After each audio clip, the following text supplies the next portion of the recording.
Today we're going to have a look at how public relations affects the growth of your practice. There is also marketing and there's also advertising, so let's have a look at how those relate.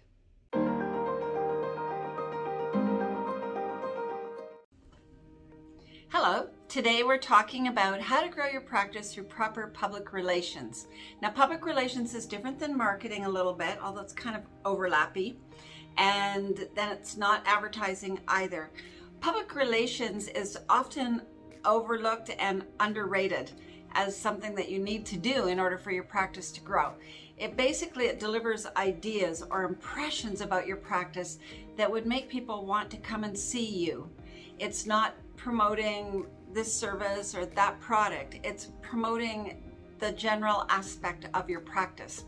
So it's a message that you want to get across, and there's many different ways that you can do it.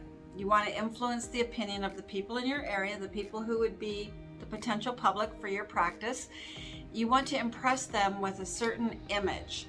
And so you can do this in many, many ways. I mean, first of all, you have to decide, what is your image? What do you want to promote? Are you a very eco-friendly practice and you are always into green things? Are you a fun practice for the younger generation, and you want to attract the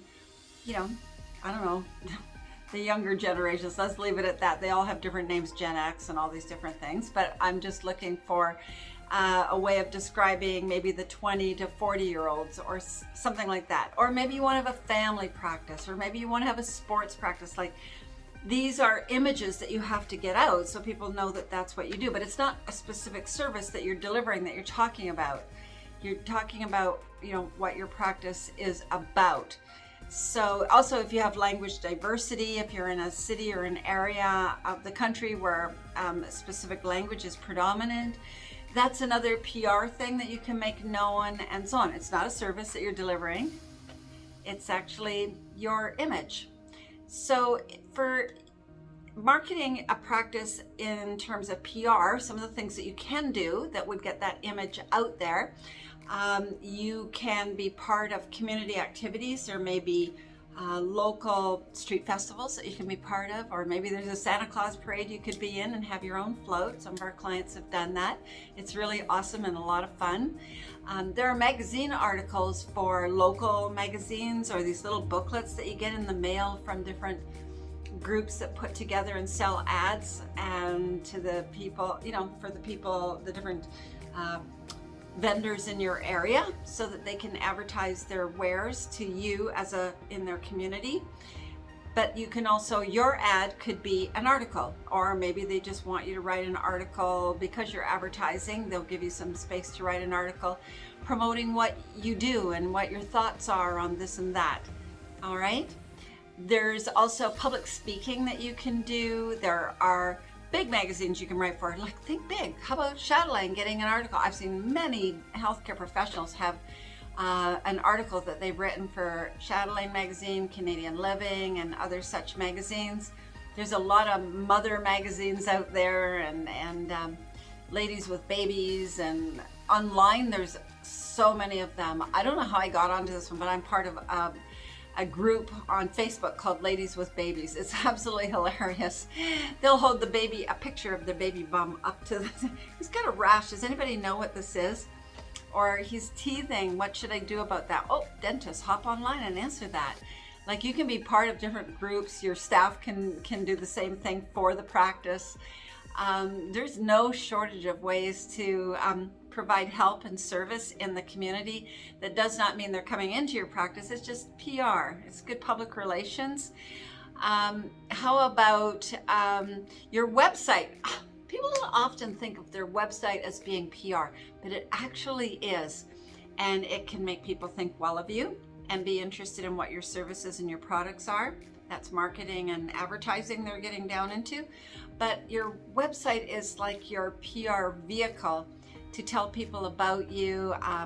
Usually you have an about us, and I have read really fun things. You have to go and see what other people are writing until you find things that make sense to you. But I have seen delightful websites talking about the personalities of the people who work there and the cool things that they do and the funny attitudes that they, like fun attitudes, I don't mean weird, stay away from that. But it makes it that I want to go into that practice by the time I finish reading that website. I can tell you there's a few like that, 80%, 20% really good. And so keep in mind that nowadays people, I would say 90% of the population, according to different studies done, they go to your website before they come and see you. They also look at your Google reviews. It's okay to have a couple of bad ones. That makes you look honest. When I see like 135 5-star Google reviews, I go, what the hell? How are they doing this? They're just paying people to put these up there. Honestly, it can look absolutely the wrong way and have a bad effect. And I have young people working for me who told me that is the case if you don't have a couple of sort of naysayers up there. I'm not saying to pay them to do that too.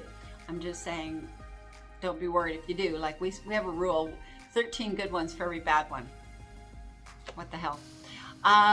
There are actually TV shows and talk shows that you can do that you are allowed to go on. You're not paying to go on them. They've invited you to come and do. We had one client do an Ask a Vet many years ago. I remember that one, a Saturday morning half-hour show, and people would phone in with questions for the vet. She didn't get paid to do this, but boy, did she get paid to do this in terms of the number of people who came to her practice, and it was a real practice grower, and it was just a PR action. Others have done radio shows, same sort of thing, where you go on and you're asked questions, and that's kind of fun. I used to do that for a company I worked for before my own. I've had my own for 32 years with my husband and our team, and but before that I was doing PR for a small company that I was running.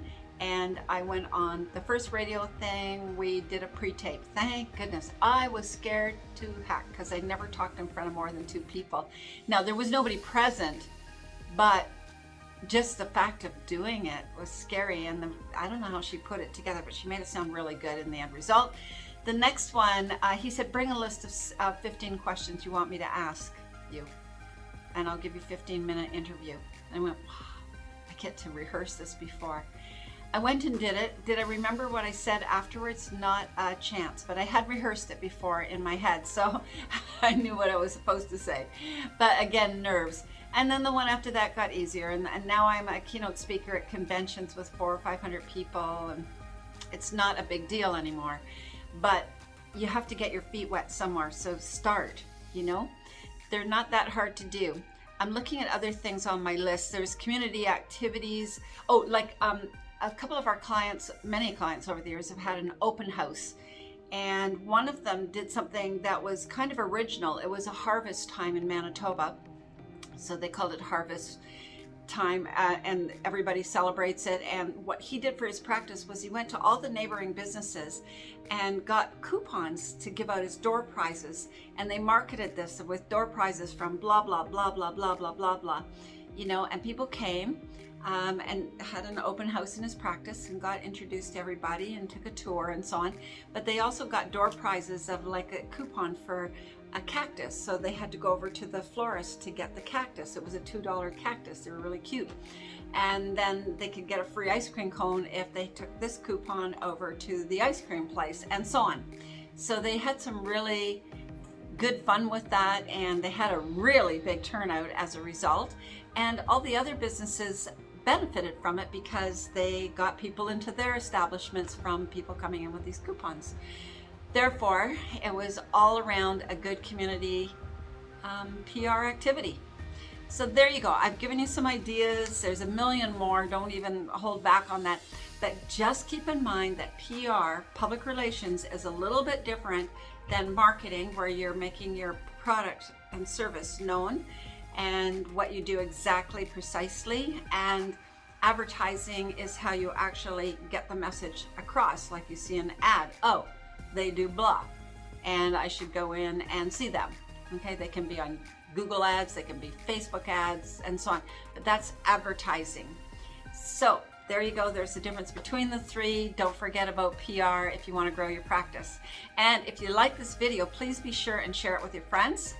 Give me a like, and be sure and subscribe to our channel, because we have a channel with a bunch of playlists on different topics, and This one will be under marketing probably, because I don't have one specifically for PR, but I have one on staff, on marketing, all kinds of things that you might have problems with in your practice. So check them out, subscribe so you see all the new ones coming out each week. Okay, bye for now. To get your practice analyzed, contact the Art of Management at 416-466-6217.